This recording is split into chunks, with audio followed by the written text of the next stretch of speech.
Dedicamos este vídeo a las tres grandes redes de la conciencia. Específicamente nos centraremos en la red de la prominencia. Con el desarrollo de la resonancia magnética funcional se han podido establecer estas grandes redes de largo alcance distribuidas por amplios sectores del encéfalo, básicamente siguiendo dos métodos. El primero de ellos utiliza las correlaciones de las señales de oxigenación de la sangre cerebral de baja frecuencia, mientras los sujetos no hacen ninguna tarea, simplemente descansan en el escáner. Y la segunda utiliza tareas y busca zonas que se coactiven. Con estos dos métodos se han ido estableciendo una serie de entre 2 y 17 grandes redes cerebrales, ¿vale? Los defensores de solo dos grandes redes dicen que una de ellas es la red positiva para la tarea, que vendría a ser la red ejecutiva, y la otra la red negativa para la tarea, es decir, que se desactiva cuando hay una tarea, que vendría a ser la red del modo por defecto. Bien, pero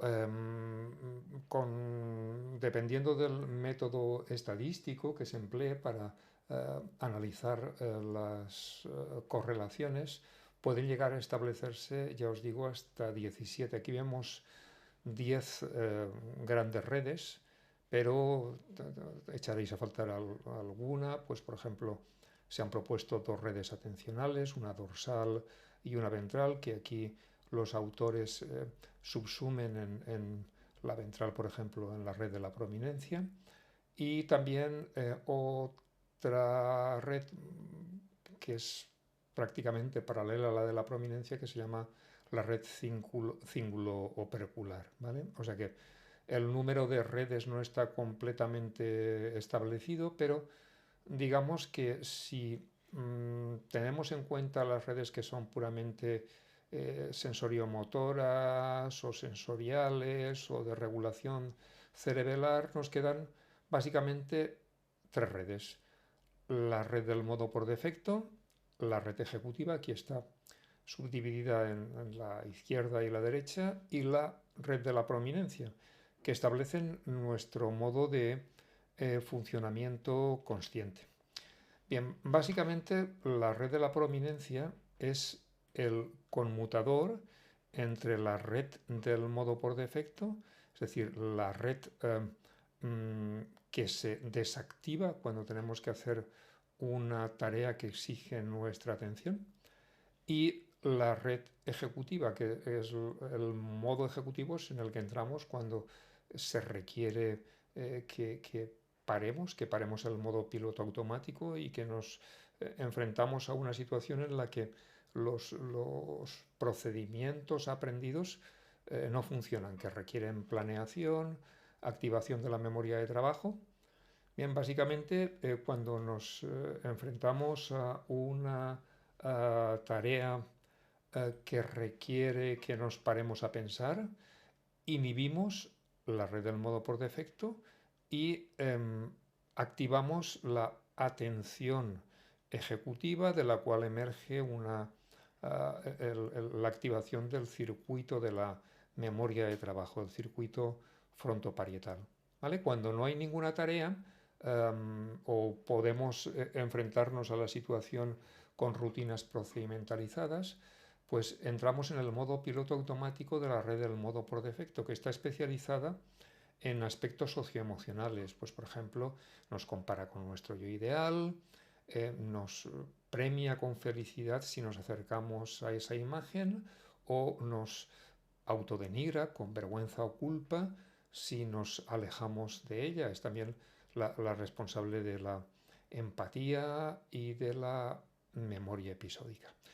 Bien, pero ya os decía que el objeto de este vídeo es fundamentalmente la red de la prominencia, que es está especializada, bueno, está compuesta por la corteza cingulada anterior y partes de la ínsula, no toda la ínsula, y está especializada en la interocepción visceral, en la monitorización emocional y homeostática y también en la detección de errores en nuestra conducta.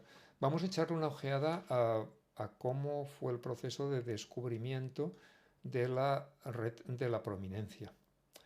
Bien, fue propuesta originalmente por Seeley en 2007.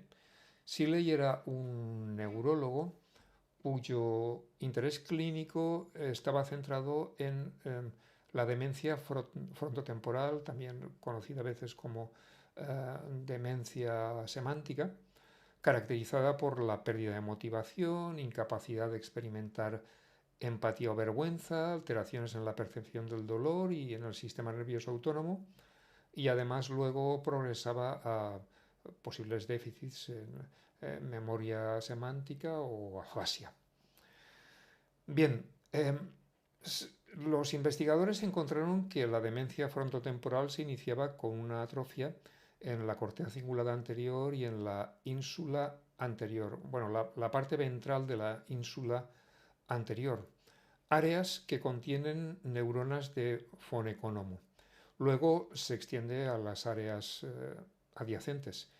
Las tareas en las que se coactivan estas estructuras que hemos mencionado son las tareas y condiciones son tales que producen, pues por ejemplo, hambre, saciedad, sed, dolor, distensión de la vejiga o vergüenza, incertidumbre, diversión, compasión, ternura o humor. Es decir, hay una combinación de regulación homeostática, regulación visceral y también regulación emocional. Decíamos que una de las características distintivas de la red de la prominencia es ser especialmente rica en neuronas de fonecónomo, ¿vale? Que se extienden tanto por la ínsula como por la corteza cingulada anterior. Las neuronas de fonecónomo existen también en otras partes del encéfalo, pues por ejemplo en la corteza prefrontal, en la corteza frontopolar, el área 10, en el hipocampo y la corteza entorrinal. Este tipo de neuronas están presentes solo en especies que reúnen dos condiciones simultáneamente. A, tienen cerebros muy grandes y B, tienen entornos sociales complejos. Como decíamos, es en estas neuronas donde comienza la degeneración de la demencia frontotemporal. En la imagen superior, en la que está marcada como A, aparecen también algunos nodos no corticales de la red de la prominencia. Hemos mencionado la corteza cingulada, la ínsula ventral anterior y los nodos corticales que aparecen aquí son tres: la amígdala central, lo que nos habla de que la red de la prominencia es un regulador emocional, y también el tálamo y el hipotálamo. El hipotálamo con los aspectos motores de la emoción y otras y un papel muy importante en la regulación homeostática, y el tálamo también implicado en la atención. Además, hay otras áreas importantes subcorticales que incluyen el estriado ventral, básicamente el circuito que va desde el estriado ventral hasta los nodos corticales, particularmente la corteza cingulada anterior de la red de la prominencia, están implicados en la regulación de la motivación. Lesiones en este circuito pueden originar esa terrible condición que se llama mutismo cinético, en la que no hablas, no te mueves y no piensas, ¿vale? Y también hay núcleos del tronco cerebral. Bien, hay una, ha habido, está todavía vigente una discusión acerca de si dos redes que son prácticamente paralelas, la red de la prominencia y la red cíngulo-opercular, deben ser distinguidas o deben ser consideradas como la misma red. Bien, otros autores, encabezados por Dosenbach, habían encontrado en 2006 una red parcialmente superpuesta entre una porción de la corteza cingulada ligeramente posterior dorsal a la corteza cingulada anterior y la ínsula frontal, pero una porción más dorsal de la que hablas, Seeley, que habla de la ínsula anteroventral. Las diferencias funcionales es que parece que la red cíngulo-opercular tiene una, un poco más de especialización cognitiva que emocional, aunque no es una distinción tajante. La red cíngulo-opercular se activa con la detección de errores en nuestra conducta o en caso de el conflicto cognitivo, como los casos de los ensayos incongruentes de las tareas Stroop. Digamos que mientras la red de la prominencia está más especializada en el control de la red del modo por defecto, la red cíngulo-opercular estaría más especializada en el control de la red ejecutiva.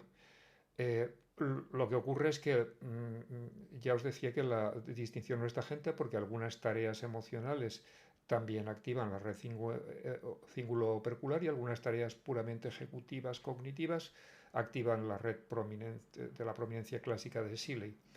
En general está ganando apoyo o predominancia la teoría de que la red cíngulo-opercular y la red de la prominencia pertenecen al mismo mecanismo general de conmutación y no deberían ser distinguidas. Bien, veamos en imagen las porciones de la ínsula de las que hablamos. Esta que está marcada en azul sería la perteneciente a la red de la que hablaba Dosenbach, la red cíngulo-opercular, y está marcada en amarillo la porción ventral anterior de la que hablaba Seeley, y esta otra parte es simplemente de naturaleza sensorio-motora, no forma parte de estas redes de conmutación. En el caso del cíngulo, de la corteza cingulada, pasa más o menos lo mismo, ¿vale? Digamos que esta parte sería de la que habla Seeley, la corteza cingulada anterior, y esta más eh, ligeramente posterior sería de la que hablan otros autores, pues por ejemplo en el modelo de Bush, del que luego hablaremos, esta parte tendría más especialización cognitiva y esta parte más especialización emocional afectiva, pero la distinción en ningún caso es tajante, ¿vale? No, sigue habiendo tareas ejecutivas que activan esta parte marcada en rojo y sigue habiendo tareas emocionales que activan la parte marcada en verde, pero digamos que sí se sostiene que la especialización de la parte marcada en verde es más cognitiva que afectiva y al revés. Bien, desde el punto de vista práctico, eh, la relevancia de la red de la prominencia la vamos a encontrar en las pruebas que muestran que no funciona bien, por ejemplo, en los casos de TDAH, ¿vale? Pues, por ejemplo, veamos, esto es una imagen de resonancia magnética que nos muestra, resonancia magnética funcional, que nos muestra que en los sujetos neurotípicos la corteza cingulada anterior, digamos la división cognitiva de la que estaba un poquito más atrás, más dorsal que la corteza cingulada anterior, la división cognitiva de la corteza cingulada, se activa cuando los sujetos están dentro del escáner de resonancia magnética y están realizando ensayos incongruentes en tareas tipo Stroop, ¿vale? Se activa porque estamos en una situación de conflicto. Pero esta activación no se da en el caso de las personas diagnosticadas de TDAH, ¿vale? Digamos que entonces la diferencia con las personas neurotípicas es que las personas con diagnóstico de TDAH no activan la corteza cingulada, la división cognitiva de la corteza cingulada anterior o la corteza cingulada medial, podríamos decir, mientras que además cometen más errores, pues por ejemplo, un caso de ensayo incongruente en las tareas que empleó este autor, que es Bush. Tenemos, pues por ejemplo, hay que marcar el número de caracteres que aparecen en pantalla, nos aparece el 222 y tenemos que marcar el 3, ¿vale? Los sujetos diagnosticados de TDAH tienden a marcar un mayor número de veces el 2 en vez del 3 y además tienden a responder más lentamente. Bien, por esa razón, la implicación de la red de la prominencia en un trastorno con tanta repercusión ejecutiva como el TDAH es de vital importancia práctica. Pero también tenemos el caso de que la red de la prominencia pueda tener dificultades en activar la red del modo por defecto. Este sería el caso de la conducta antisocial o psicopática, ¿vale? Digamos que el último gran modelo y el más potente desde el punto de vista explicativo y predictivo de la psicopatía, el de Raquel Hamilton, muestra tiene como núcleo teórico que la psicopatía se caracteriza por un funcionamiento disminuido de la red de la prominencia, de la red del modo por defecto y además menos coordinación y conmutación entre estas dos redes, ¿vale? Básicamente falla el mecanismo de conmutación propio de la red de la prominencia y además la gestión de la red del modo por defecto está disminuida, ¿vale? Tiende a haber menos activación de esta red por esa razón estos sujetos tienen menos empatía, raramente sienten culpa, etc. Bien, si las tareas Stroop eran adecuadas para medir la capacidad de la red de la prominencia para activar la red ejecutiva, ¿qué tipo de tareas serían las que miden la capacidad de la red de la prominencia para activar la red del modo por defecto? La primera en desarrollarse vino de la mano de la teoría de los marcadores somáticos de Damasio. Becara, el neuropsicólogo que colaboraba con él en la Universidad de Iowa, desarrolló el test de apuestas de Becara o de Iowa. Básicamente consiste en 4 barajas, dos de las cuales tienden a dar premios mayores, pero también los sujetos que las eligen tienden a sufrir pérdidas mayores. En realidad las pérdidas son tan grandes que sobrepasan a las ganancias acumuladas en un par de barajas. Por lo tanto, por esa razón, de forma más o menos inconsciente, los sujetos tienden a ir dejando de elegir conforme progresa la prueba las barajas que están unidas a pérdidas grandes y se conforman con premios más pequeños, pero más seguros, en los que el tipo de multas es menor. Bien, esta prueba, aunque es la más popular debido al poder mediático de Damasio, en realidad no es la mejor. Vamos a ver otra que es la conocida como la tarea del balón análogo del riesgo, o BART, que también está en la batería Pebble como la anterior. Básicamente lo que tenemos que consiste en que cada vez que hinchas el balón vas ganando dinero, ¿vale?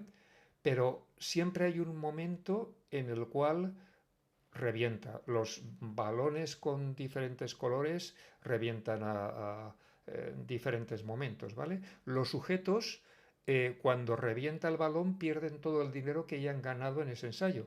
Pero si antes dejan de hinchar el balón y presionan en esta tecla para recoger el dinero que han ganado en ese ensayo, lo transfieren al banco, ¿vale? Y esas ganancias no se pierden, son permanentes.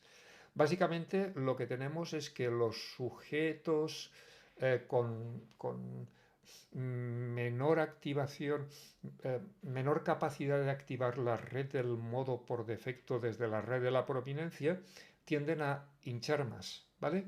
Vamos a ver los datos que muestran que esta tarea es desde el punto de vista de la predicción de conductas de riesgo o conductas delictivas bastante más potente que la prueba de Becara, ¿vale? Por ejemplo, lo que tenemos aquí, tenemos que la tarea de Becara es la que está marcada con 14 y la tarea BART es la que está marcada con 13, ¿vale? Bien, estas es el número 1 indica conductas de riesgo relacionadas con el uso de sustancias. La 2, número de conductas de riesgo relacionadas con actos delictivos, ¿vale? Vemos como BART correlaciona mucho más las puntuaciones de BART, que básicamente son el número de veces que has inflado el globo, exceptuando el de los ensayos en el que el globo ha reventado, ¿vale? Que las correlaciones son mucho más altas y eh, eh, prácticamente significativas con cosas tan importantes como ese número de actos relacionados con el uso de sustancias, con actos relacionados con delincuencia, con alcohol, drogas o robos, ¿vale? Supera muy fuertemente al test de Becara, al test de Iowa. Bien, desgraciadamente no tuve tiempo de validar esta tarea antes de jubilarme, de modo que es un trabajo que queda pendiente. Básicamente, lo que es una tarea fácil de hacer, pero desde el punto de vista práctico educativo sería muy importante contar con datos normativos de esta tarea para su interés, para su aplicación en la ESO, ¿vale? Para validar la tarea y obtener datos normativos sería necesaria una muestra de algo de más de 100 alumnos, de primero o de segundo de ESO, de primero o de segundo, no vale que sean de primero y de segundo, ¿vale? Para la validación se podrían utilizar criterios como medidas de la red del modo por defecto con las que se espera una correlación negativa. Hay un inventario bastante conocido, el inventario de reactividad interpersonal, que mide cosas como empatía, en general, funcionamiento de la red del modo por defecto, y también pruebas que midan la capacidad de memoria episódica. Dentro de poco subiré un vídeo en el que muestro alguna de estas pruebas en la batería Pebble. Y con estas dos medidas se espera una correlación negativa, ¿vale?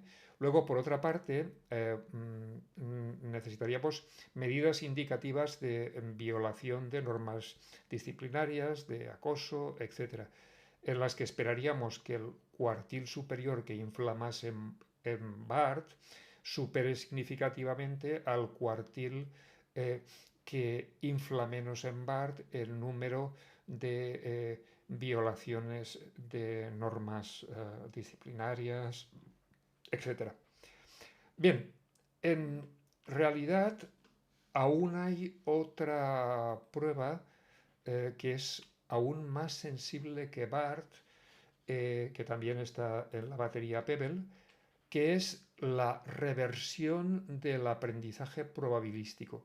Bien, el aprendizaje probabilístico consiste en que nos aparecen dos símbolos complejos, uno de los, y tenemos que elegir uno u otro, ¿vale? Al principio, uno, pues por ejemplo, pongamos este, está considerado como correcto en el 80% de las veces e incorrecto el 20%. De modo que, de forma inconsciente, guiados por el refuerzo, por los ganglios basales, acabamos eligiendo este símbolo más frecuentemente. Pero cuando se lleva un cierto número de ensayos, bastantes ensayos, de repente se cambia. Este otro símbolo, que antes se consideraba correcto en el 20% de las veces, ahora pasa a considerarse correcto en el 80%, ¿vale? Digamos que las personas con las características de personalidad callosa, como los psicópatas, tienden a adquirir el primer aprendizaje de forma rápida y normal, pero lo que no pueden hacer es la reversión.